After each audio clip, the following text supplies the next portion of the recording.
Одлуките на Уставниот суд се конечни и извршни, но истовремено значајно е да се почитуваат уставно загарантираната самостојност на судовите и законски уредениот тек на судските постапки. Реагираат од Судскиот совет и Сдруженијето на судии за пријавата на Уставниот суд против судија од Основниот граѓански суд Скопје за непочитување на нивна конкретна одлука.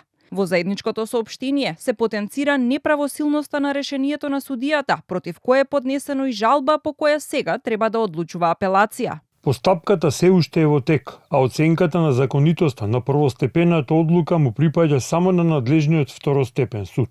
Во такви околности, Судскиот совет и Сдруженијето на судиите сметаат дека секое институционално постапување поврзано со конкретната неправосилна судска одлука бара особена внимателност и воздржаност, за да не се создаде впечаток на прејудицирање на исходот од постапката или на притисок врз судиите кои одлучуваат во конкретниот предмет. Како што додаваат, без оглед на уставната положба, ниту еден орган не може да определува или да прејудицира каква одлука треба да биде донесена од судот.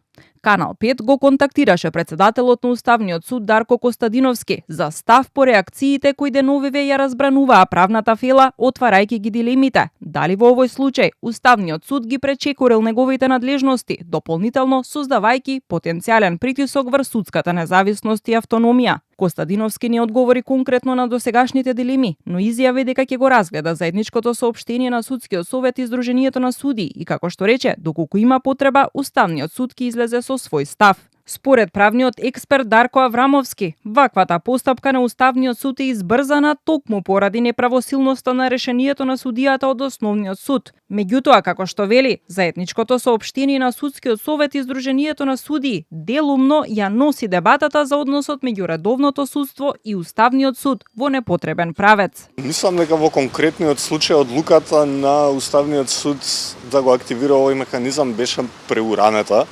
заради тоа што не станува збор за правосилна одлука од страна на Основниот суд и допрва треба да одлучува апелациониот суд за истото прашање. Меѓутоа во конкретниот случај зборуваме за Уставниот суд, а не за било кој друг државен орган. Не станува збор дека е одлука на државен орган која редовните судови мора да ја спроведат, особено затоа што одлуката на Уставниот суд не навлегува во меритумот на предметот. Предметот по кој Уставниот суд одлучуваше се однесува на повреда на слободата на јавно изразување на новинарка во настаните во собранието од 2017 година, а судијата од Основниот граѓански суд Скопје, повикувајќи се на Законот за парнична постапка, навел дека одлука на Уставниот суд не може да биде основ за повторување на постапката како нов факт или доказ.